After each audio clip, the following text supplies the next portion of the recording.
it way down the field to Watkins. Sammy Watkins for the touchdown.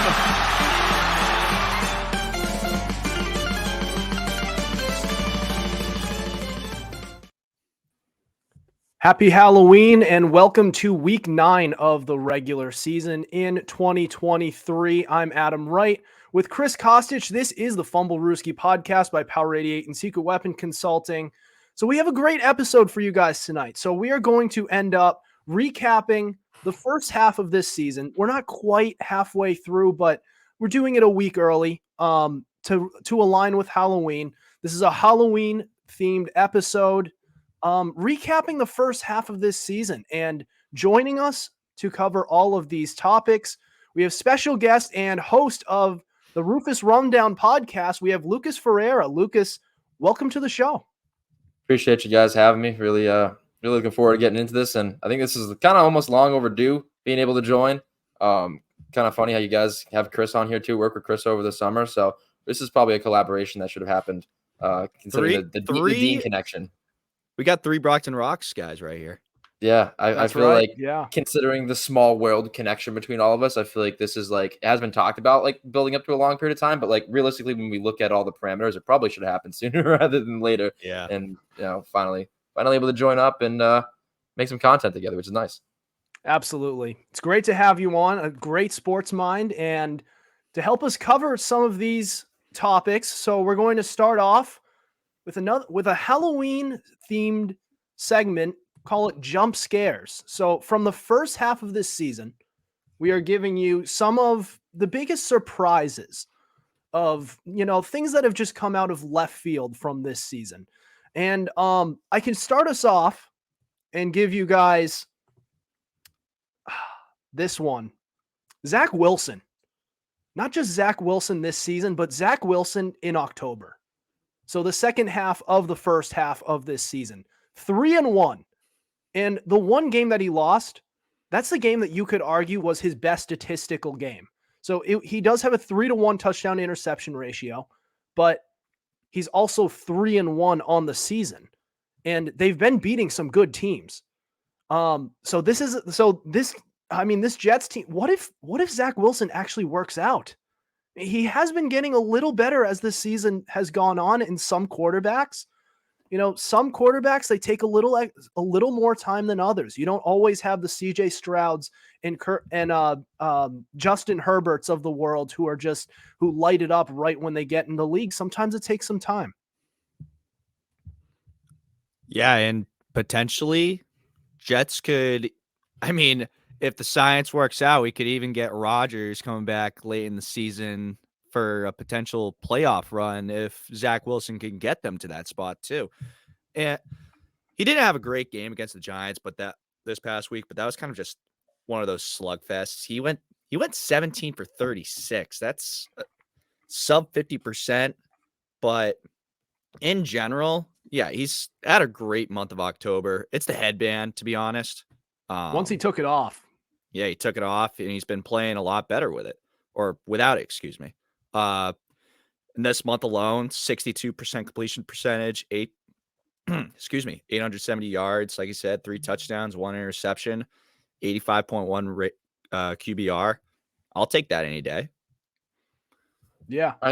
I think there's 2 sides of the coin, though, right? Because you look at him as a first-round pick, right? So it's like, is he living up to the hype first-round pick? No. But you don't need him to. You got Aaron Rodgers there. You're literally just looking for him to be serviceable enough to get you to where you need to go, where you thought you belonged. And I realistically, did I see the Jets as a division winner at the beginning of the season? Probably not. You're in one of the best divisions probably in football this season between the Bills and Dolphins and the talent there. So if he doesn't turn the ball over, that is his only thing, is not turning the football over. You mentioned only 1 pick in those stats you're just reading off. Like, if he doesn't turn the football over, that defense is good enough, that running game is good enough. I think they're more than capable than, being able to sneak into the playoffs. And if that's when Aaron Rodgers makes the triumphant, miraculous return, then yeah, I'm all for it. But he's certainly been serviceable, and whether you're going to keep him around long term or not, I'm not sure. But I think you can certainly get some for him. If you're getting 6th and 7th round picks for Josh Dobbs, then I think you very well could, get something for a guy like Zach Wilson, especially considering the offensive minds in this league. It's a possibility. All right. And sorry, another thing I want to say too, that the Jets are relying him to throw the ball a lot too. the three of the 4 games in October, he's thrown over 33 times. Against the Chiefs, 28 for 39. Against the Eagles, 19 for 33. This past week against the Giants, 17 for 36. And, that's huge to be able to rely on your young backup quarterback to throw the ball so many times, especially when you have a really good back as in Breece Hall. Yeah. And he did it dancing with Patrick Mahomes of all quarterbacks. Like, imagine just getting into a shootout against the best quarterback in football, being one of the worst in football, and actually holding your own. Whole thing was just insane. But I have my next one. The disappearance of vertical passing offenses this year. In case you haven't noticed, passing numbers and offensive numbers in general are down across the league. Only 2 quarterbacks around all of football are projected to throw for more than 30 touchdown passes. You have over this offseason, we thought that offenses were going to take a massive jump. The Jacksonville Jaguars, the Detroit Lions, right? These were the Cincinnati Bengals were supposed to be continuing to do what they've been doing the past couple of years. None of that has really happened. I mean, Trevor Lawrence probably may not even eclipse 20 touchdown passes. Jared Goff, he's up there in yards, but the touchdown passes are way down. And they are much more of a dink and dunk team than we previously thought. I mean, I've got to say, like, defenses have been doing a pretty good job of containing these high-level offenses and making them have to compromise and play more in the flats.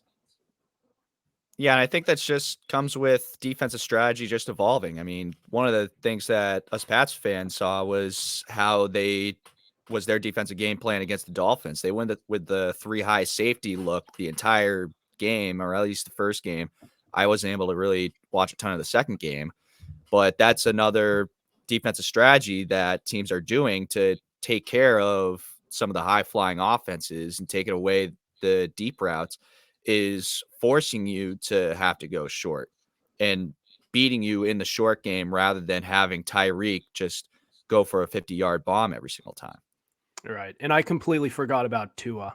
I believe he's supposed to get 30 as well. And if he doesn't, then that's a massive letdown yet again for that kid. But Lucas, what are your thoughts? I didn't mean to cut in there, but you have to think too with there's a couple of different factors too, because obviously if you're going to the calls, I think, referees and the way the league set up, it kind of supports more of a high powered offensive league. In that being the case, adapting a defense to all of this high powered offense is tough. Like, how you're going to, call plays and what's more designed as a defense. There's drafting too. You draft more speed defenders, you draft more secondary backs, your roster's made up differently. Of course, it took a while for the offenses to get to this point. So remember, the Wildcat offense was a thing for a while back in the mid 2000s and late 2000s, and how that had gone on. There was different adjustments in the offense. So obviously there's checks and balances to it with how you build up a defense, how you put more speed on the field to defend speed, or if you put guys deep, just don't get beat behind. It also creates a discipline factor. There's a lot of young quarterbacks, a lot of young talented quarterbacks in this league. Josh Allen of one to mention, that doesn't really have the patience to go on drives. They make the big play. They want to take the shots. Mahomes as well.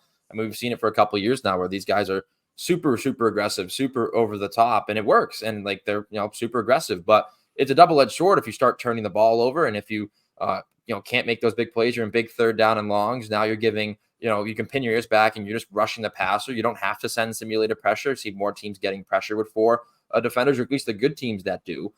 So I think it's, obviously it's taking time for defenses to adapt, and offenses are going to find ways to adapt too, as in some of the teams that are more dink and dunk style. I mean, Tom Brady did it for years. James White, Shane Vereen, receiving backs, they were dynastic, and they really never had an over-the-top playmaker. So it is doable. But I like to see how the defenses have responded. The checks and balances of the NFL in its own way have been, cool to watch this year. Yeah, and also seeing these offenses adapt and still put up numbers. I mean, Trevor Lawrence. I mean, there's a lot of other quarterbacks who might still be trying to pound it down the field. I mean, he's been going to more of the the shorter passes, and playing more of a dink and dunk offense. So seeing the adapting is, I mean, it's working. So we're seeing the league grow before our eyes. I have one more. Tua's revenge tour. Now, we saw what Tua was like last year around this time, right? He was very good. They went 8-3, right?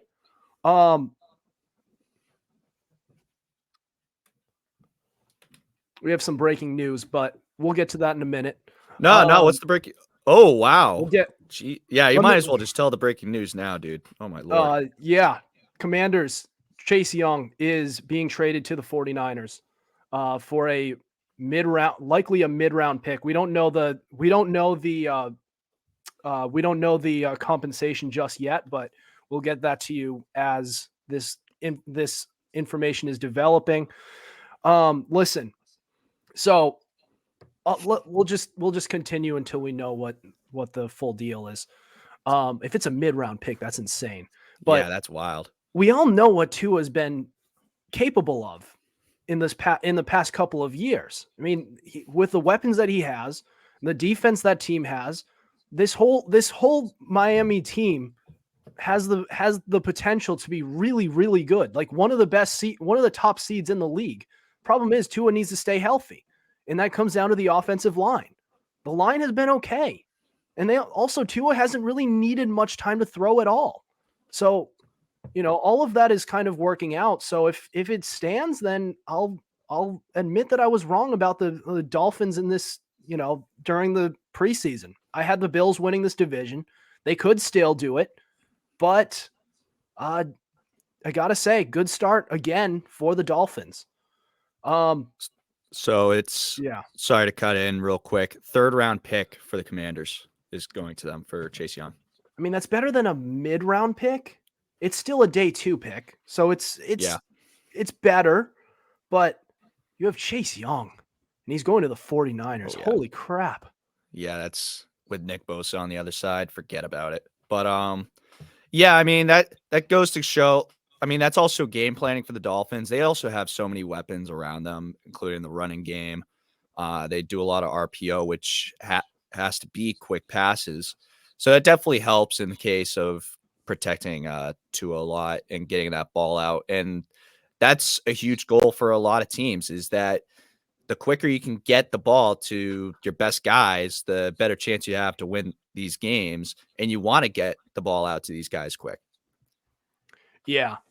It's and it helps that Tyreek Hill has that ability to play to do intermediate routes. If you guys remember when Hill was when he first entered the league, he had a very limited route tree. It was either the long bomb for the touchdown or it was nothing at all. Very boom or bust type of player. Now he can kind of go underneath with those routes and use his speed to his advantage. So the fact that he's been able to develop and help Tua in that way has been huge. All right. So we do need to move on. Next, we have our Back from the Dead segment. So what this will be is anything that we thought in the beginning of the season was not going to work out. Turns out it will. That's next. This is the Fumblerooski podcast.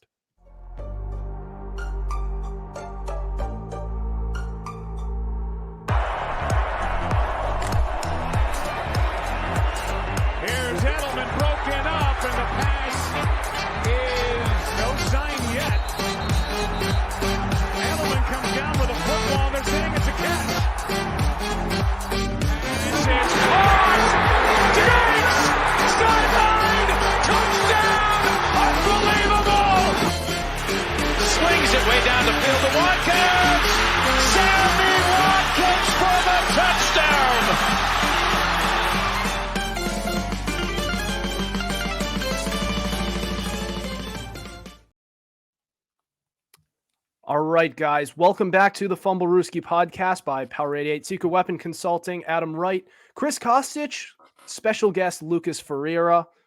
All right, so we are now on to this next segment, Back from the Dead. So as I teased when we were going out of the last segment, this is about things that looked like were falling apart, but turns out it actually worked out. So most notably, our first one, Back from the Dead, Joe Burrow's calf.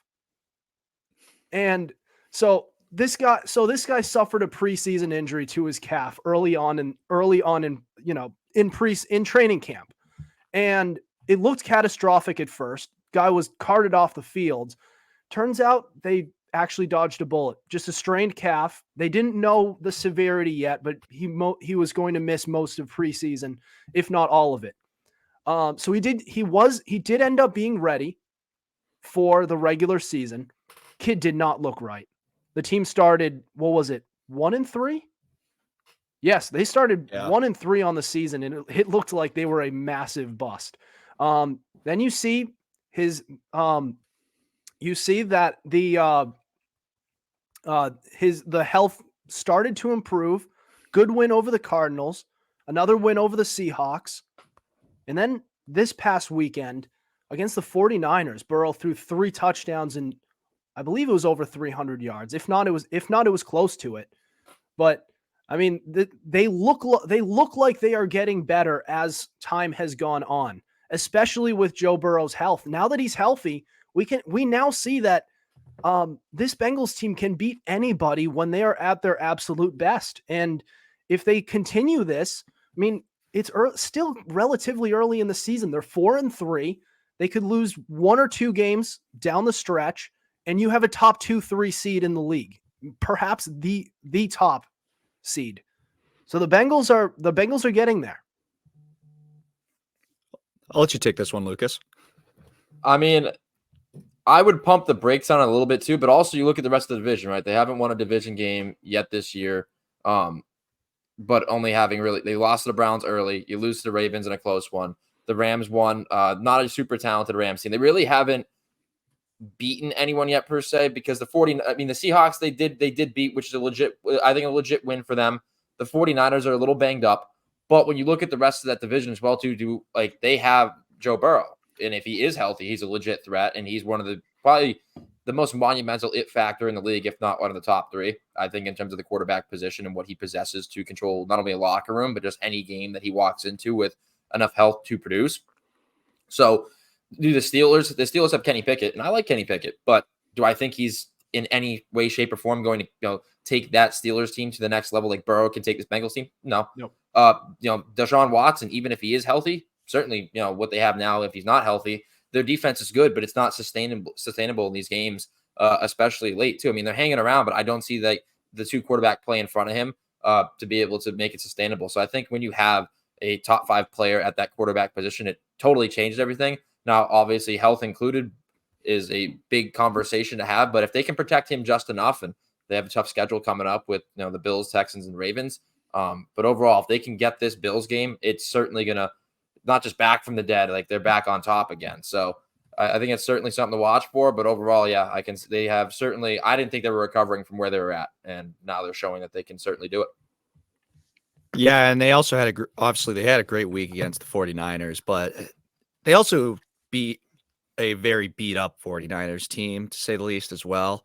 But at the same time, this kind of has happened the last 2 seasons, right? The Bengals go off on a slow start, and then they turn it up around this point of the season to the point where they can go on a playoff run and get themselves into the divisional and the championship round.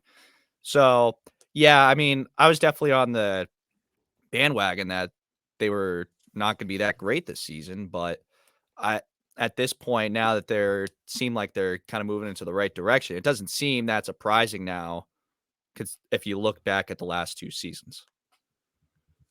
Yeah, listen, so it's not really for me the team that they beat. It's more so how they did it, right? Yeah. I thought that the Bengals were about to be back after the Cardinals game, not because they faced the Cardinals. It's because of the way that they did it. Joe Burrow looked like a healthy quarterback again. He was stepping into his throws. He was hucking it all over the field. And, the week prior against the Titans, they only mustered up 3 points. So what does that tell you? It's not about the team that they face. It's about the health of the quarterback that they had. So when they won, they strung together a couple of victories. During that stretch of time, I believe Joe Burrow, so out of his 9 touchdown passes, I believe 7 of them were in the last 3 games. So that tells you that it's more about the health of Joe Burrow than anything else. So now that he is healthy, so what I am saying is when the Bengals are at their best, they can beat anyone in the league. It's not so much about the fact, oh, it's against the Cardinals. It's just Joe Burrow looked right. He looks healthy now. That is what's important here, not just just beating teams that you're supposed to beat. Of course you want to beat them, but it's also the way it looks too. And I think that's what is the most important here. I can agree with that. Yeah.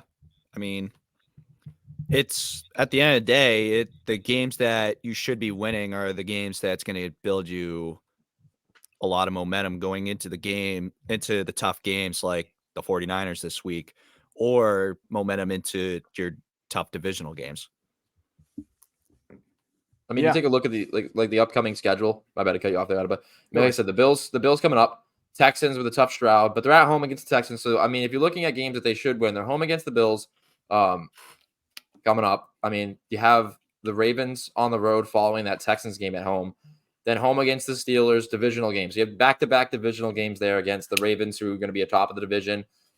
You would have to, you're going to have to take a big win against the Bills in kind of a weird rematch game from last year, the game that obviously never, continued on. And then you have that back-to-back division. Then you're on the road to travel to the Jaguars following back-to-back division games. So I mean, like you look at how difficult that schedule is, and then they finish out the end of the season with the Steelers, Chiefs, and Browns. So again, like I'm not to just jump on like the competition thing. Like, they're going to have to keep him healthy in that sense. Like they have the work cut out for him. I mean, they're one of the top teams in the NFL last season. They're going to have a difficult schedule to follow. I like the eye test a little bit. I need the eye test a little bit more. This Bills game again being more of that the true eye test for me. But yeah, I'm on the same path with you, Adam, and how they look. Like when Joe Burrow is healthy and right, there's little that this team can do wrong. They're in every single game. They're going to compete in every single game that Joe Burrow is healthy, and 100% agree with the weapons he has around him. So I mean, they've been able to bring the run game into it more as well too. So any game where he's healthy, though, I think that they're going to compete. But I still would like to see a little bit more. Certainly. And they're going to need a very, very productive second half of the schedule. I don't think any of us can argue with the idea that this team needs to be much better in the second half than they were in the first half. 4-3, you can't repeat that in the second half of the season. They have to go on a run and show that they are the mighty Cincinnati Bengals led by Joe Burrow. But next, we've got Kirk Cousins and his whole situation. Not only did he tear his Achilles, but he is in a contract year. So that's a dicey spot for himself and the Vikings. That's next. This is the Fumblerooski podcast.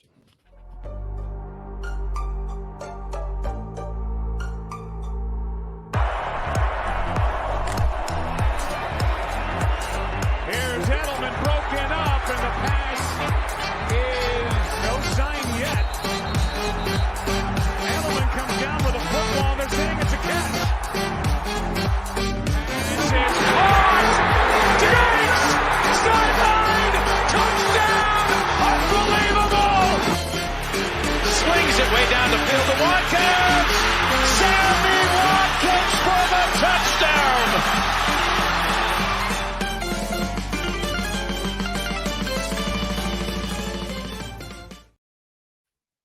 Welcome back to the Fumblerooski podcast by Power 88 and Secret Weapon Consulting. Adam Wright, Chris Costich, special guest Lucas Feriera. So the Minnesota Vikings won, but at what cost?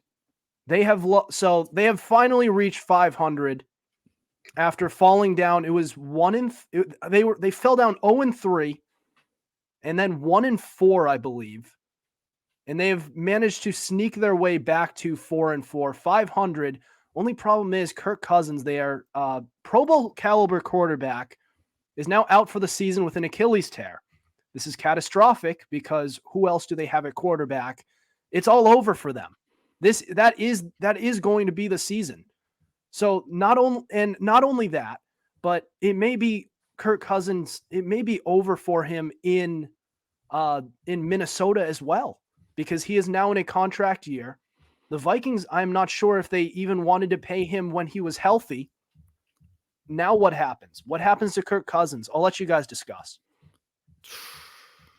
I don't even know what happens. I mean, what a sad injury for Kirk. I mean, having a almost MVP caliber season, and then you tear your Achilles after bringing your team back into the playoff picture. Man, it's tough because now at this point with the injury, Kirk is probably going to, he's losing millions because of this injury as well, with it being the contract year. And Lord knows who's going to try to pick him up because he's not going to be available till next season unless he uses the Aaron Rodgers treatment. But man, I don't even know what else to say about it. You end up picking up Josh Dobbs today, and Lord knows what's going to happen or how Josh Dobbs is going to lead the team, which I don't think Josh Dobbs is going to necessarily bring the Vikings to the playoffs at that rate. I think he'll get them close. He hasn't been terrible for the Cardinals. He's shown a lot of good flashes, but he does great in the first half, but when it comes to the second half, he just kind of falls apart. So I don't know. I don't know what's going to end up happening with Kirk at this rate. Lucas, what do you think? It's incredibly unfortunate, guys. Couple of stats on Achilles tendon ruptures in the NFL. 2020, there was a total of 17 for the whole year. 2021, there was a total of 16. 2022, there was a total of 18. And as of this season, as of week 8, 18 already. 67% of those on grass, 78% non-contact. So the way I see it is that a couple of things have transpired. First of all, movement patterns within NFL athletes as a whole are flawed considering the lifting system and other different principles that exist, that's unrelated to player safety. But you start to look at, the turf grass argument, like they just have flawed movement patterns in the way that we lift and the way that we move. And it's unfortunate.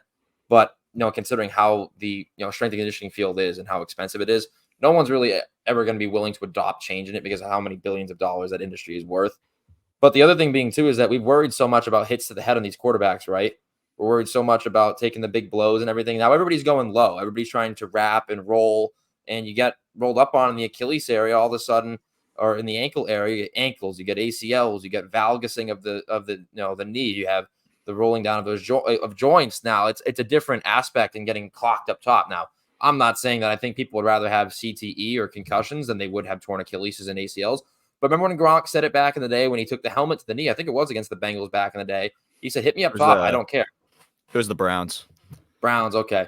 So AFC North. But yeah, I remember he said to go high. Now, again, you might make the joke that Gronk really didn't have much up top to protect, but that's either here nor there. Incredibly smart football guy, according to Julian Edelman. But at the end of the day, player safety is kind of turned out. Like these guys are getting rolled up on. It's happening more often with a non-contact or injuries like this that happen with these ruptures and these tears. It's incredibly unfortunate for a guy who was having such a great year, but I don't know. He never won. I mean, I'm not going to kick a guy while he's down. He's never won anything. He's never won anything big. I mean, the whole joke for the long time was Kirk didn't do much in prime time, and it's easier for me to say sitting from my college dorm room than it is for him to do on Monday Night Football, but he hasn't done anything. He's never won anything. So you're paying a guy a lot of money. He's a fantastic player. I think that they were probably on the route to the playoffs to beat that 0-3 or that statistical anomaly of being 0-3. But at the end of the day, you kind of look at it as the evil the evil you don't know. Was he not? He probably wasn't doing enough to take you to that level, but at least you knew what you got out of him. So I don't know how they move forward. I mean, you have another guy in the division that you get a team in the division that's going to have a high draft pick in the Bears. I don't know if you can do business with them. I mean, Dobbs is serviceable, but they just traded away offensive line too. So are they going to sell and just try to run it out with what they have? I'd imagine they're trying to compete because they have a rookie late round draft pick that they could give experience to if they're willing to just so if it works, it works. If it doesn't, maybe we find something him. And if we don't, we move on. Kirk's in a contract year. We got to figure it out. They had I think Jaron Hall is his name, the rookie out of BYU, the late draft pick. So I mean, I think they're trying to compete for a playoff spot because they bring in a veteran serviceable guy. If they weren't, I would think that they would let the rookie ride, but I don't know. It's interesting. I feel bad for Kirk considering he's a man of faith and he's a incredibly dedicated guy feel bad for him. Yeah, and the other thing you could probably think of too is, the Vikings were in a spot to fight for the playoffs, and now with these recent trades, you wonder if, you have Josh Dobbs, you make it into a transition year for maybe not so much the rest of this season. You still fight for the play. You're still at 4-4. You're still in the running, but maybe next year we end up seeing it as more of a transition year, and they probably don't do as well next year. They make it into a transition year into 2025. And the issue here is that it's like one other angle is that they've won too many games to tank now. So they can't just commit to losing games and then, let's go in for Drake May or someone like that. They can't do that anymore because they're now 4-4, right? I don't believe that's going to be good enough for a 4-win season where you're a top five pick. So they'd have to give up too many assets to get to trade up for Drake May or Bo Nix or someone like that.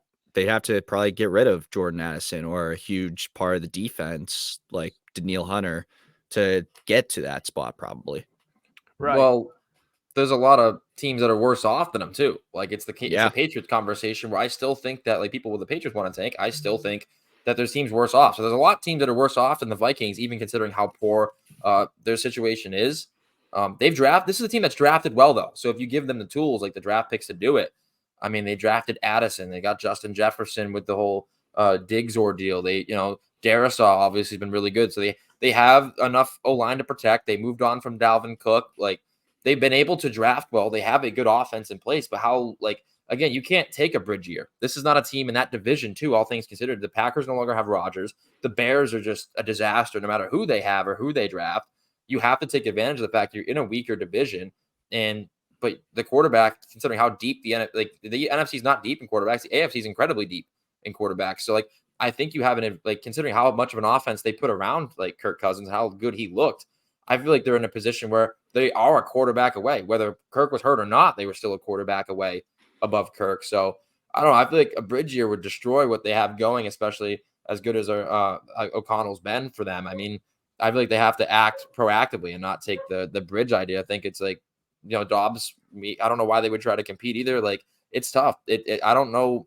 It's again, easier for me to say from here, like why you would or what you're going to do. I'm playing armchair GM here from Dean College, but I don't know. I don't know how it totally destroys what they had going for them in terms of competitiveness and how their future was going forward. I just think you have to say you've got to move on from Kirk Cousins at this point.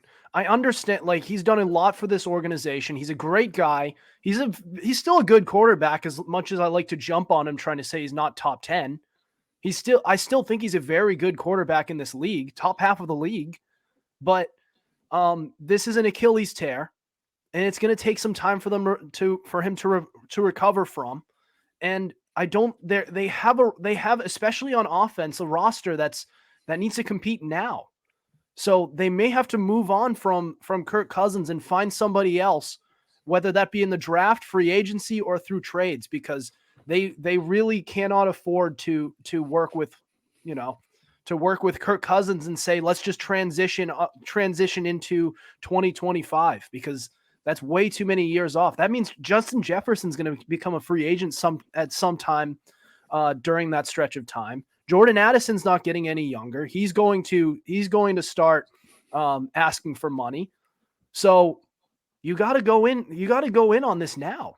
You have two elite wide receivers over here. You can't just go and say, you know what? Nah, let's just go on to the next couple of years. It's the clock's ticking on these guys. I mean, that being said, Chris, I don't know if you're going to jump in. No, you can go. You can go. They have the young pieces in place, and if you draft a young guy, you have to get it right. But think of all these other young quarterbacks, the Tuas of the world that haven't been yet to get their big contract. What do they have around them that's been able to allow them to be so successful? Tyreek Hill and Jalen Waddle. Like Mac Jones is really the only quarterback that's young and had success in his first season that they didn't instantly put weapons around knowing that they weren't paying the quarterback. So if you're in a position where you're not going to pay Kirk Cousins and you're going to try to find a young guy. You have the weapons in place around him, and you're going to have even more money to spend not paying Kirk to put weapons around on both sides of the ball. So you have Flores, who's been putting their defense together. It looks like it's been getting better more and more as the season's gone on. You're in a position to, have a young quarterback with weapons around him within a year or two before you have to start really paying everybody. So it's a small window, and they have to find a way to get it right. But I agree that Kirk Cousins, healthy or not, wasn't the answer moving forward for this team. But also, you don't want to make the decision that starts to make you 2-14 with all that cap spent. So that's the only road you run into. But again, I think this is an offense that he made Kirk look that much better in. You can't tell me that if you can't find the right young guy in the first round, you make a draft. They've drafted very well with Addison and Jefferson, like I said, Darisaw, they've drafted well recently. I mean, reasonably, you could. I'm not saying you're going to win it with a rookie, but you should, as they just say that Jaron Hall is going to get the nod to start and not Dobbs.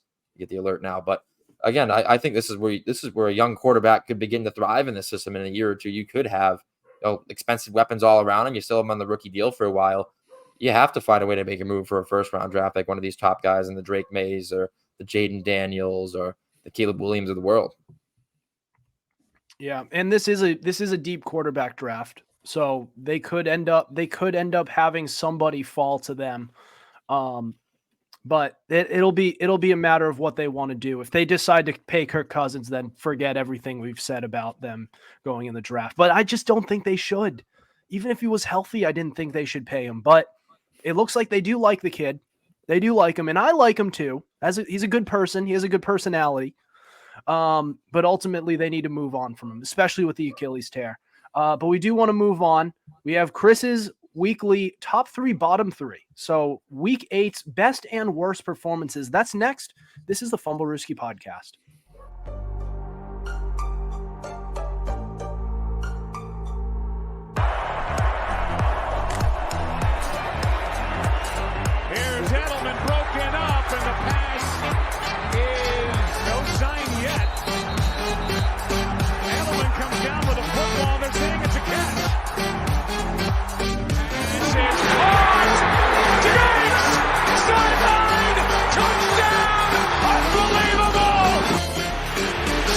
Way down the field to Watkins.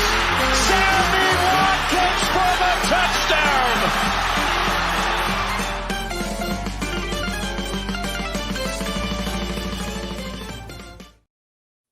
Welcome back to the Fumblerooski podcast by Power 88 and Secret Weapon Consulting. Adam Wright with Chris Costich and special guest Lucas Feriera. All right. Before we get to top 3, bottom 3, more breaking news. So another trade in the NFL, Donovan Peoples-Jones has now been traded from the Browns to the Detroit Lions.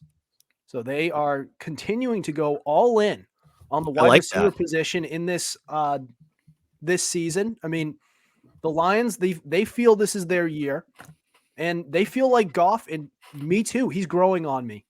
They feel like they can win a Super Bowl with this kid. And he has been to a Super Bowl already. And one can argue if they had Cooper Kupp in 2018, maybe they generate more offense and they win that Super Bowl. But I digress, Chris. If you guys want to give any thoughts, if we want to continue the move on with our top 3, bottom 3. I will say one thing about the Lions. That's a great pickup considering that they just got rid of Marvin Jones out of nowhere. And, well, he left the team and then they cut him. But that's still a good pickup to kind of replace him. But Lucas, do you have anything to add to that before we get into it? He's a speedy guy. He goes back home. He's from Detroit, Michigan. He played ball at Michigan in college. I know one of my teammates here, Zion, when he played here, I'd seen him play in high school, and that's kind of his moment where he realized holy hell, there's a different level of I think I'm good, and watching that guy play in high school, he was ridiculous. I think he played some quarterback in high school too, as most of these incredible athletes did.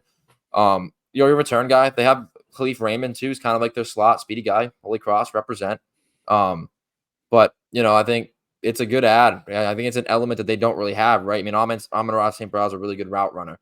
Khalif Raymond, Sam Laporta, they have a lot of guys that run routes very well, do a lot of things well. But adding a genuine speed threat like that over the top, that's definitely an added piece of the offense. And he can return. He's a return specialist too, so he adds in that department. So I think it's a minor pickup, but at the end of the day, adding a little over the top speed never hurts an offense, especially in that, vertical passing that a lot of these teams have lacked. Yeah, over 800 yards of receiving he got in 2022. So he may have been underutilized here in Cleveland in 7 games, 97 yards. But the potential is there. And this is a team that is currently looking to contend. They're going all in clearly. Their wide receiver position is loaded. But all right, I digress. Week 8, top 3, bottom 3. So start, you got our top 3. Panthers, they got their first win. Round of applause. That's, getting that first win as a team that's as bad as the Panthers, and it sucks that they won't be able to actually have that first overall pick. Well, they're not even projected to have the first overall pick now because the Cardinals in there.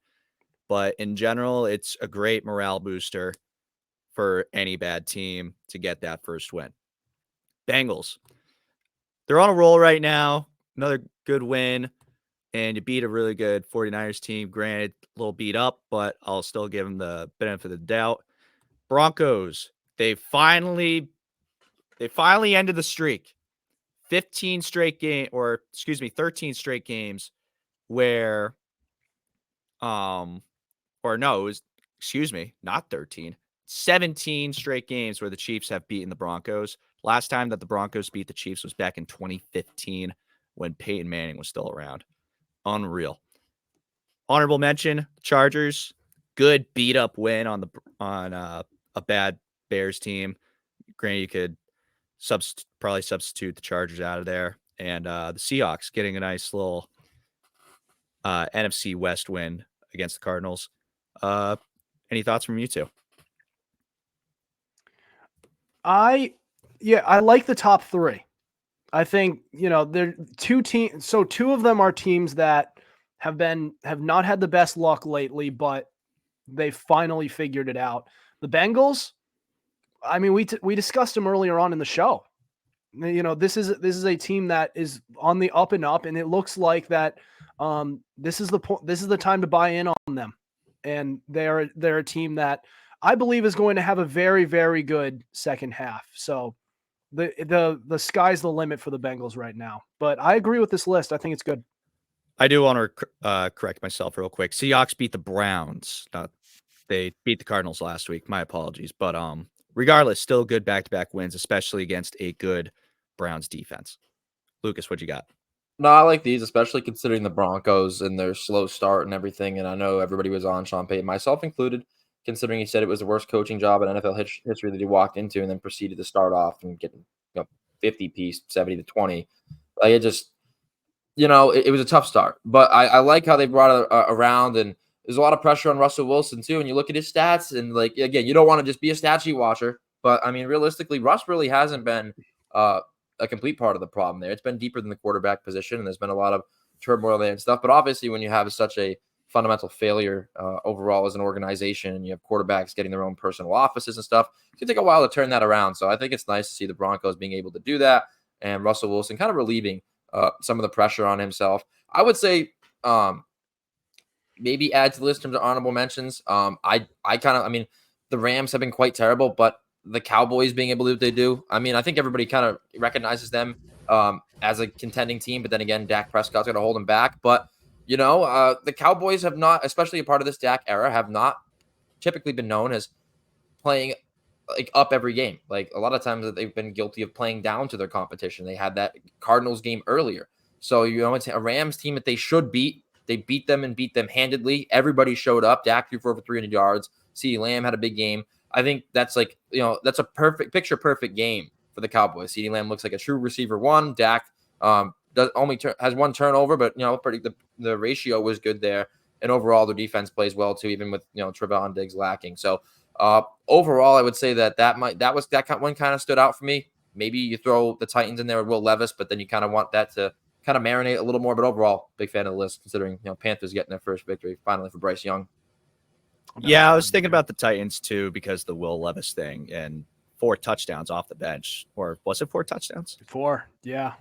Yeah. Well, not off the bench, but off the couch. You've been watching games for Yeah. quite a little while. Exactly. Another thing about the Broncos too is that Russ is in the top 5 for a lot of passing categories too. So, like you said, Lucas, it's definitely deeper than the quarterback position. But moving on to the bottom 3, Packers. They have yet to score in 10 straight first half quarters. And I'll just leave it at that. Chiefs, their receivers got exposed. And the Broncos defense finally showed what they are capable of. And they showed that last year that they could be a good defense. And it was just a matter of actually producing that.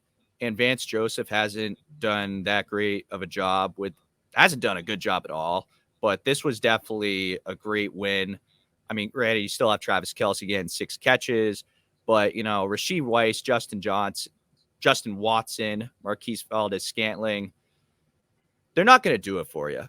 They're really not. Maybe Valdez-Scantling, but the receivers in general got exposed in this game. Raiders. Jeez, get Devontae out of there. Oh my Lord. Three balls. 2 of them horrible overthrows from Jimmy G. One of them was a touchdown ball that was A, in double coverage, and B, underthrown. And on top of that, Josh McDaniels can't seem to get Hunter Renfrow involved in any part of the offense when he was able to get Amendola, Edelman, Chris Hogan, all involved in the offense as a slot receiver for the Pats. And for some reason, he can't do it for Hunter Renfrow. Oh, man. I just can't believe Josh McDaniels is even a head coach, or he just got hired as a head coach to begin with. 49ers. I'm kind of debating if I even still want to have the 49ers on here because they're still dealing with Trent Williams being out, Debo out, defense a little beat up. But now they got Chase Young, so that's a little different. Steelers. I said this a couple weeks ago. They still have yet to put up a 400-yard game since 2020. And that showed. And on top of that, you lose Kenny Pickett. Mitch Trubisky does what he can. But all in all, that offense is still just in shambles. Fire Canada. Even with Deontay Johnson coming back. Let me give you my initial thoughts right out of the gates. I think this is a lot more on the 49ers than we might think. I get it. They're banged up. But what has been the one knock that we have always had on Brock Purdy since he's joined the league for his success? Around him. He has all this talent around him. It's once he loses some of this talent, then he's not going to be that good. And I wanted to start that conversation about him being an elite quarterback. I made a reel about it earlier, a couple of weeks ago. I said, you know what? Let's start that conversation. 2 things can be true at once. Maybe he actually can play, and he does happen to have a lot of talent around him. Now we're seeing what it looks like when he doesn't have as much talent around him. Trent Williams was out, right? Debo Samuel has been absent, right? And you could understand a slight drop off. But the way that he has played lately, a 1-3 touchdown to interception ratio, that's not good. He has not been a very good quarterback the past 3 games. And the teams that they have lost to outside of the Bengals, you lost to the Browns and the Vikings. That's not acceptable. So maybe let's give him some more time. But this is not a good sign for Brock Purdy, who's now working with a little more adversity. What I believe about elite quarterbacks, about the best of the best, is they are the guys who can make up for some of the weaknesses on your team. Joe Burrow can do that. Patrick Mahomes is shown to do that. Tom Brady used to do that. We can even talk about Peyton Manning and Aaron Rodgers being able to make up for some deficiencies, right? Brock Purdy has not done that yet. He's been able to excel in good situations, but when the situation doesn't look that good, he hasn't played that well. Let's not forget that he was just on concussion protocol last week. He probably shouldn't even have been playing in this game. Right, but he was cleared. Still, anyone else on concussion protocol, they're done for that week. And he threw 2 more interceptions. Granted, He still had 365 yards, so probably that didn't matter. But regardless, he probably shouldn't even have been playing to begin with. Sure, but he played poorly before the concussion too. So, three straight losses is 3 straight losses. Well, the 2 interceptions in the last 5 minutes of the Vikings game, you could say that his head was spinning. Still fuzzy. Yeah. You could say that. It's possible, but if you look at 3 straight games and the two games before this game that you lost, they weren't against a Bengals caliber team. The Vikings aren't even supposed to make the playoffs. And they lost to them. And it was the same thing with the Browns. How did they dance with you with PJ Walker? How did that happen? I mean, it's just I understand you're going through injuries, but if you have a truly elite quarterback, a quarterback who is the guy, he can make up for some of those deficiencies. That's why I've always hated the argument that, he just needs all of this. Just needs that. I say this about Mac Jones. I say this about Kirk Cousins. If you need all of these different things in order to succeed, then you're not an elite quarterback. You might be a solid quarterback, but you're not a guy who's going to win you a Super Bowl. That's the way I look at it. I kind of see both sides of it there with Brock Purdy, because you can start the conversation of is it what's around him or whatever. And again, it gets the bias of especially here in the Northeast too. And I mean, overall in the world, everybody knows Tom Brady went 196 and he was missing. And then Brock Purdy's Mr. Irrelevant, and Tom Brady did a whole lot with nothing his entire career, taking pay cuts so they could build around him. But that's just when are you ever going to see a guy go 196, become the greatest quarterback ever, win 7 Super Bowl? I think maybe we're projecting a little too much of what we've seen out of him and trying to think oh, Purdy's not the guy. It's all right. It's quick to do it. But at the same time, everybody's too quick to also hype up. It's way too high and too low with him. Maybe we should meet somewhere in the middle. Everybody was oh, Mr. Irrelevant's going to go and do the amazing thing he's doing in San Francisco. Tom Brady was a Bay Area kid, and they're trying to make the comparisons. But then at the same time, the other end of it is now oh, he's nothing with nobody around him.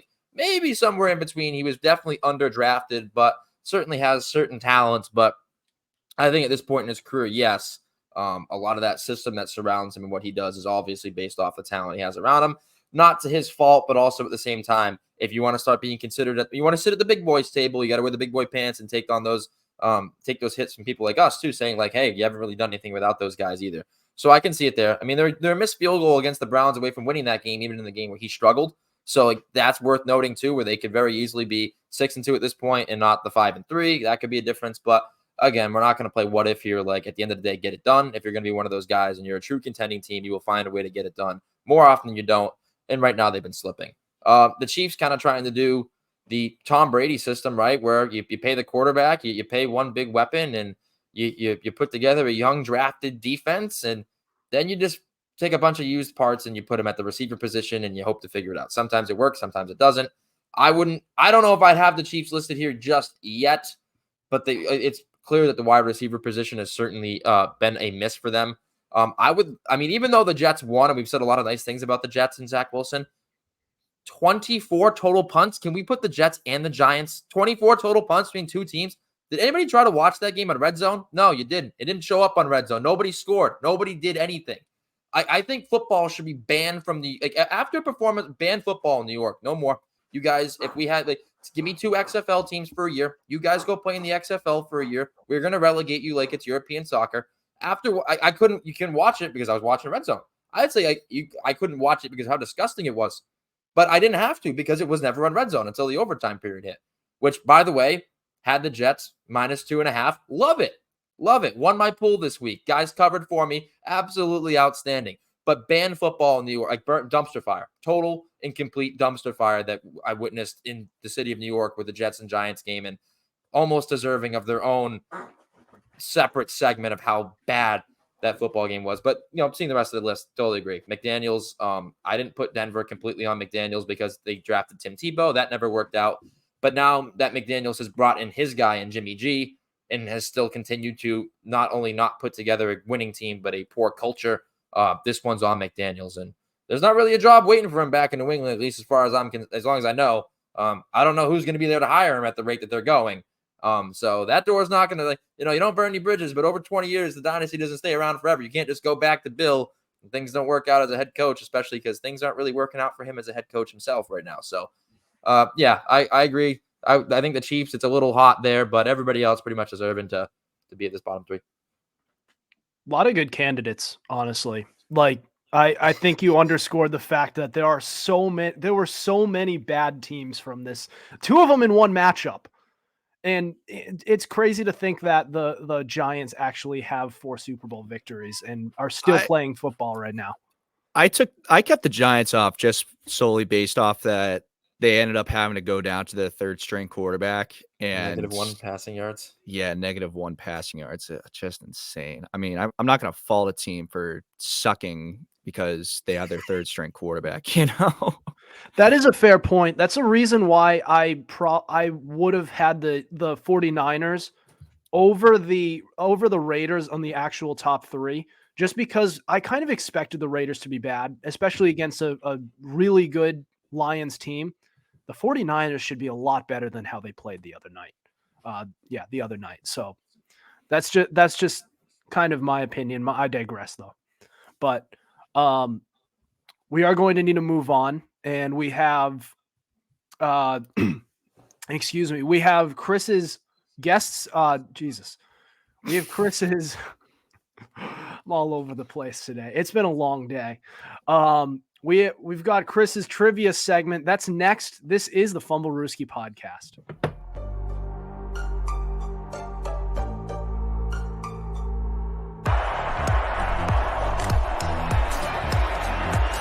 Here's Edelman broken up, and the pass is no sign yet. Edelman comes down with a football. They're saying it's a catch. This is caught. Diggs! Sideline! Touchdown! Unbelievable! Slings it way down the field to Watkins. Sammy Watkins for the touchdown.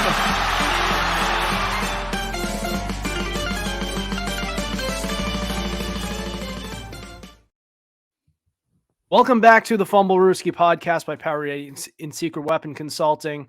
Adam Wright, Chris Costich, special guest Lucas Feriera. Chris, take it away with your trivia. Darren Bland, corner for the Cowboys, picked up his 3rd pick 6 of the season on Sunday.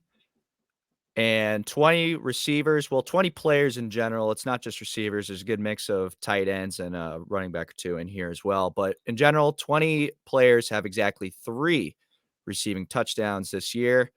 Adam and Lucas, I will give you 2 strikes to name 2 strikes each to name as many of these guys as possible. And it's not like it's just a bunch of wide receiver 2s and 3s. It's a good mix of like wide receiver 1s, some good tight ends here and there, and 1 running back.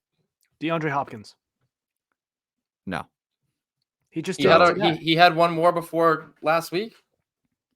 That was my that was gonna be my first before this week. No, I mean before this week, because DeAndre Hopkins had 3 touchdowns this week. Yeah, but he had 1 before this. Like he had 1 before he caught the 3 this week. Oh, so okay, I'll give you that one then, because it's not on this list I'm looking at, so I'll give you that one. Yeah, I was gonna say because he had none leading up to this week where he caught 3, so that would have been my first pick as well. Okay, so. I'll give you that one because this list the bonus. I think this list is based off of Sunday Night Football on NBC's Instagram page, so I think this was made right after Darren Bland had gotten his 3rd pick 6. Before they actually tallied up the day, or is it? Yeah, so I'll give you that one, Adam. Okay. The D-Hop one. Appreciate it. All right, Lucas. Since I jumped the gun, I think we usually go with the guess first, but no, yeah, we do. What does Breece Hall have 3 receiving touchdowns? Am I nuts? Does Breece Hall have 3? He is not on this list. Boyo. All right, Jamar Chase. Jamar Chase is on this list.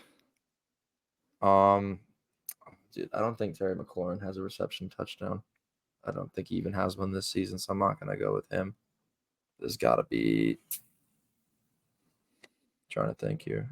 Definitely not. I'm not going to go to Devontae Adams. Kendrick Bourne, no. Gesicki, no. I'm not. Why am I thinking of bad offenses? Why is my instant thought to go to bad offenses for Go back to that first name. Go back to that name that you just had. You literally just had him. Gesicki? Ooh. Is that what I said before that, or is it after? I can't remember what I just said. What I just said. What I just said. All right, I'll give you this one because you said Devontae Adams. He is on. He has 3. Okay. Yeah. So I'll Stephon Diggs. Diggs is not on here. I would love to see how many. We're talking exactly 3 receiving like touchdowns. 3 in a game or 3? No, in just general. 3. This season. Exactly 3. Yeah, he has way more than 3. Yeah. I'm trying to. I can't think of my Saints. There's not anybody that's actually done enough like for them, like overall, that I could actually bet on. I'm not gonna go Packers. My mind instantly is drawn to bad offenses. I don't know why. I'm guessing low touchdown catches for bad offenses. I would think of like a wide receiver, like 2 would be more realistic. It's the downside of being a Patriots fan. I'm not thinking CeeDee Lamb. I shouldn't think CeeDee Lamb, although no, I'm not thinking CeeDee Lamb. Chargers, Keenan Allen, no, I wouldn't think. The other kid's young. Chiefs, no. Broncos, good Lord knows if Cortland Sutton has 3. I don't even know how much Go back he's to actually. the Chiefs. Go back to the Chiefs. Chiefs. I'm not. Kelsey has more than. Does Kelsey have more than 3? Not Kelsey. I'm thinking of. Wouldn't be Tony. Would it be the running back? Would it be McKinn? Not Kadarius Tony. Who else How many would have? strikes is this? Yeah, no, I'm just rambling He's off. just, I haven't. No, he's going. I'm Thinking out loud. I got. I'm just thinking out loud, so at least I don't. It's not just dead air. It's just feeling the dead air silence. Time I'm trying to at least give people like a train of thought of like where my brain is at. Reception touchdowns for the Chief. I'm trying to think. Not. Oof. I'm trying to think. Titans. No, that wouldn't be a right decision.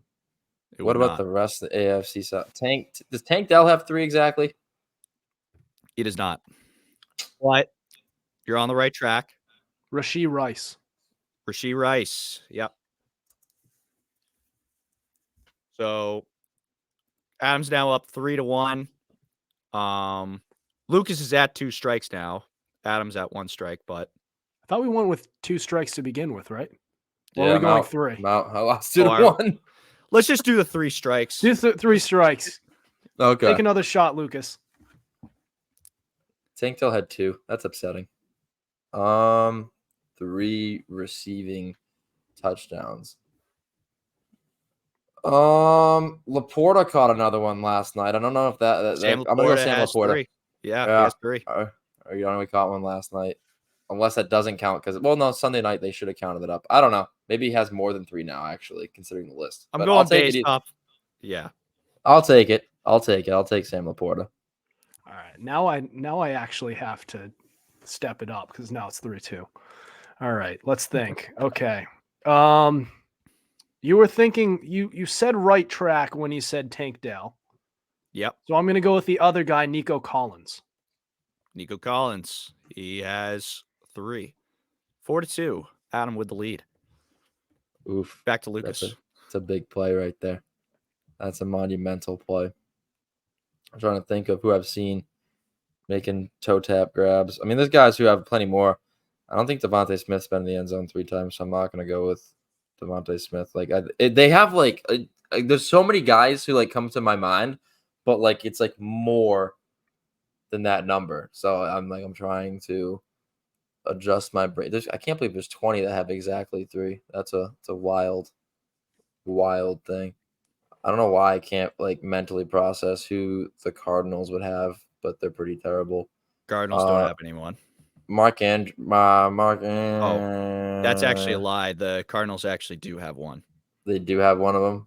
Mark Andrews, I think, has more than 3. I'm not going to stick with them. Does George Pickens have 3 exactly? He does not. Oh my God. 3 strikes. And you're out. Jalen Waddle.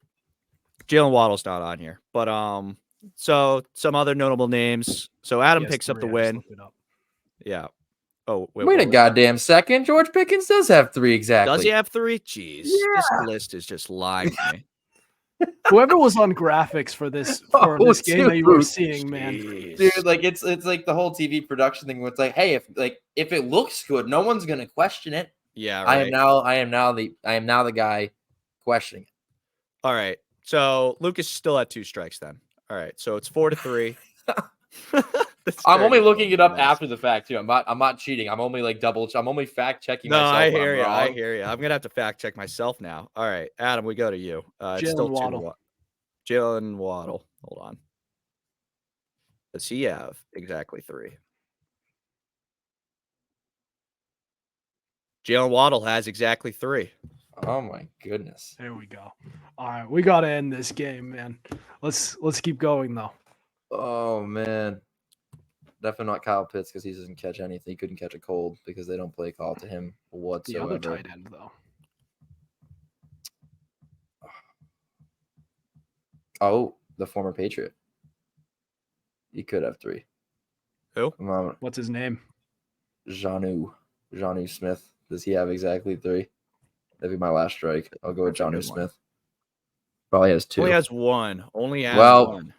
You know what though? That guy, the fact that he has turned things around in Atlanta after a stint with the Patriots, who are supposedly have the greatest coaching of all time. Oh man, that's a bad look, especially with Yeah, it is. Belichick's history with tight ends.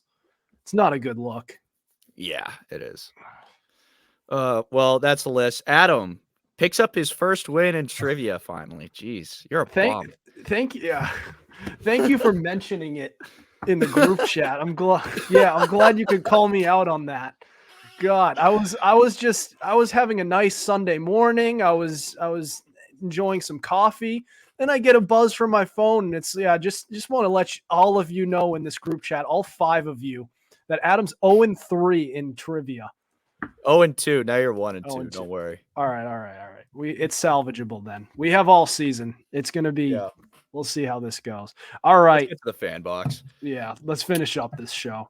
All right. Next, we've got the Fumblerooski fan box. So at the half point of the season, we go every quarter. Who is so far the league MVP? That's next. This is the Fumblerooski podcast.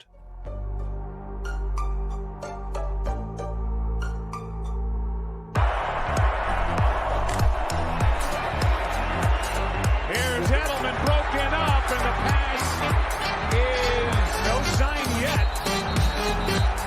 Edelman comes down with a football. They're saying it's a catch. This is caught. Diggs! Sideline! Touchdown! Unbelievable! Swings it way down the field to Watkins. Sammy Watkins for the touchdown.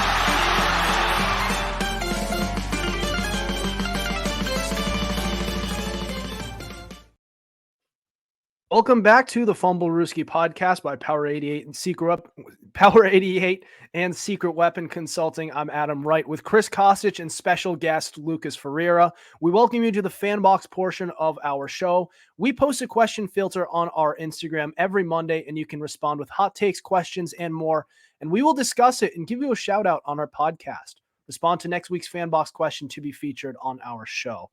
As Rasul Douglas has now become a Buffalo Bill, just this right this second. So they are working on their secondary desperately after losing Tre'Davious White. They need it. Oh God, did they? And Rasul Douglas is a pretty good defensive back. He's pretty solid. If there's any upside to this Packers team in the past few years, their secondaries have been pretty good, pretty well put together. All right, so the question of the week for our fan box was, who's the MVP so far this season? So every quarter of the season, we've been doing this the past few years, right? So every quarter, MVP so far this season, starting with Ian Mulhern. He said Joe Burrow will bounce back. So this kind of contradicts where we stand so far on the season rather than in the second half. even if he does bounce back, I don't think he's going to break 30 touchdown passes this year. I don't even think he's projected to break 20 at this point in the season. But then again, Patrick Mahomes had 26 in 2019 when he won the Super Bowl. Didn't win MVP, but he won where it matters, which is the Super Bowl. All right. Aaron Wise said Tyreek Hill.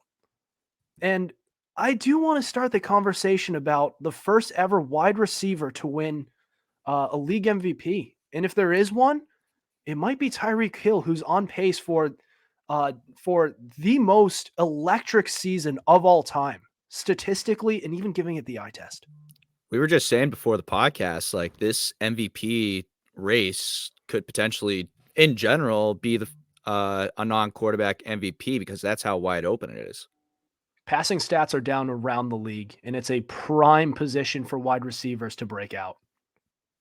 I mean, you can look at how the offense is put around Tyreek Hill. If he breaks the record for 2,000, and he does it like even handedly. He gets over 2,000 and like does it even with the extra game, all things considered. Like, I couldn't think of a better resume to like for a guy to do it. Like, you're not just giving it to any receiver. You're giving it to one of the best we've ever seen, and statistically and obviously passing the eye test, dude's electric. And I don't want to get too much into the projections, but on ESPN, he's projected 2,200. I don't like it probably won't happen. These projections always get crazy early in the season, but boy, imagine that. If Jettis didn't get hurt or doesn't get hurt, then those two would be neck and neck with that too. For the 2,000, it's unbelievable how the wide receiver position has reemerged in recent years. It has been actually electric and a pleasure to watch. Grayson Mortimer said Tua. So we're taking a quick break from wide receivers. If any quarterback does it, I think Tua is definitely one of them. And I think he would be a popular pick considering I feel like most of the league is rooting for him to do well. After a tough year last year, he's been working through some things. You had the concussion issues last season. And now he's on pace to have an electric season. So we'll see. I mean, if a quarterback does do it, I think Tua would be on that list. I think it also depends on how he ends up performing against teams that are with losing records right now too, because that's another thing that the Dolphins are dealing with is that all their wins have come against teams that, sub 500, and the two teams that they've lost to are playoff contending teams. Yeah. That's a fair point. I think overall too, like obviously it's going to come from a team that's obviously experiencing a lot of success too, and the Dolphins being up there. But also, like I look at it in terms of the MVP race too with quarterbacks too. Like I like the Burrow idea because to an extent, Joe Burrow has to be the MVP for the Bengals to restore the success that they wanted to have. So a lot of times when I look at my predictions and stuff that I make in these sports and these spots is that what is required of that person, or what is required, like what's it gonna take to get that team to where it belongs or that player to where it belongs. And if it takes an MVP performance, I don't mind looking at a player like that. If it takes an MVP performance to take that team to where it needs to go, and I rely on that person to be reliable, like he's been reliable in the past, it's worth noting that a player like that certainly, like the Dolphins need Tua to play at an MVP level to meet their expectations. So therefore, like you can almost, it's not safer to bet, but like it's reasonable to believe that they can continue to do that because that's what they need out of him. Yeah. And he's so far so good as far as, sub 500 teams go. Be nice if they could beat teams that are actually good, but if he's putting up the statistics and they're winning games, then that's automatically going to put him in the MVP conversation. Going back to wide receivers, Chase McGinty said AJ Brown, another wide receiver who is having an unbelievable year. I believe he has over 900 yards. I don't think he's broken 1,000 like Tyreek yet. He has 6 straight games with over 125 receiving yards too. He's having a great season. And if it weren't for Tyreek Hill, there would be a lot more attention on AJ Brown. But I will also say this, when you are in a run-first offense, right? Like the Eagles, who have brought so much attention to themselves with the brotherly shove with their QB sneak play, then AJ Brown does become an afterthought. And I mean, the best feature of this offense has been more so their run game than their passing game. Their passing game is still pretty good, and it's a reason that they are 7-1 right now. But AJ Brown is having an unbelievable year. What are his actual statistics right now? AJ Brown. I'm not sure, but he broke Calvin Johnson's record of 5 straight games with the same amount of receiving yards. That was actually going to be a potential trivia question, but there was only 2 guys that did that. I couldn't find any stats of like other guys that had done something similar. Yeah. 939 receiving yards so far for AJ Brown. And I'm not even going to look at the ESPN projections because we're halfway through the season. But all right. Here's another quarterback. John Warren said Lamar if they win out. And as a winner, I completely understand the pick because he is a guy who is, he's had a lot put on him in the past few years, not just with health, but with winning big games. The stats never jump out to him. The stats never jump out to you when it comes to Lamar Jackson.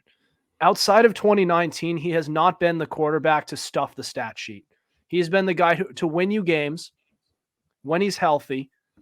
But the key is, number one, when he's healthy, and number two, he has to put up the statistics. Unfortunately, it takes a lot more than the eye test to win league MVP nowadays. You've got to put up the statistics. And if he's not even going to break 20 touchdown passes this year, he's not going to get consideration. People are going to complain and say, why isn't Lamar Jackson on this list? He should be on this list. But he's like, I get it. He's a very good competitor. He wins games, but it's the stat stuffers who are going to actually take this award. So I just don't think Lamar is going to do it. I mean, I could still see him doing it. Yeah, but I think, like you said, looking at the stats, it's probably not going to end up happening. I think there's just better candidates at that point for Lamar's sake. Yeah, I think statistically, like that's where it's going to be, like where he kind of meets his end. But then again, like he's been more efficient. He's completing a higher percentage of his passes. I mean, his career percentage is 64.6. He's up to 70.5 this season. So his completion percentage is up. He's turning the ball over less, and he's healthy. I don't think the Ravens care if he wins an MVP. I think the Ravens care if he's healthy for a playoff run, because I think he's proven that when he gets in those moments, he's going to be able to get you to some high places. Like the way the Ravens are playing right now, this is another Super Bowl bubble team. So even if he doesn't win MVP, like I don't think you want him to be an MVP for you. I think you want him to be healthy. I think in order for him to be an MVP, he's probably going to run around and get hurt. So I think that if you can keep him healthy, that's way more important than the individual hardware. I think it keeps him in the Super Bowl conversation if he's around, and he's doing that. Yeah. All right. Well, that is all of the content that we have scheduled for today, but do we have any other thoughts before we end the show tonight? I got nothing else. I thought we pretty much hit everything that we needed to hit on. Yeah. No? And I'm sorry. No, I totally agree. I was a pleasure to be aboard, and good conversation, fellas. It was great. And a very sneaky active trade deadline during our show. Yeah. During the hour 15 that we were on, during that little window of time. Nothing happened before it. Not much happened before it. But then after, Chase Young, Rasul Douglas, Donovan Peoples-Jones, it's happening left and right while we're on air, but nothing. Hey, there's still 15 minutes left. This ends in 15 minutes, so you never know. Yeah, I'm still checking the alerts, but so far nothing. All right. As I say that and we go off air and something happens. All right. Well, that'll do it for us tonight. Thank you for listening to us. We have new episodes out on Tuesdays at 7:30 p.m. Eastern Standard Time. Be sure to subscribe to our YouTube channel. We have all our episodes available on Spotify, Spreaker, Apple Podcasts, iHeartRadio, Google Podcasts, and so much more. Also, be sure to follow our Instagram at Fumblerooski_podcast to keep up with our podcast and latest coverage on the NFL. Otherwise, we'll see you next week. Over and out.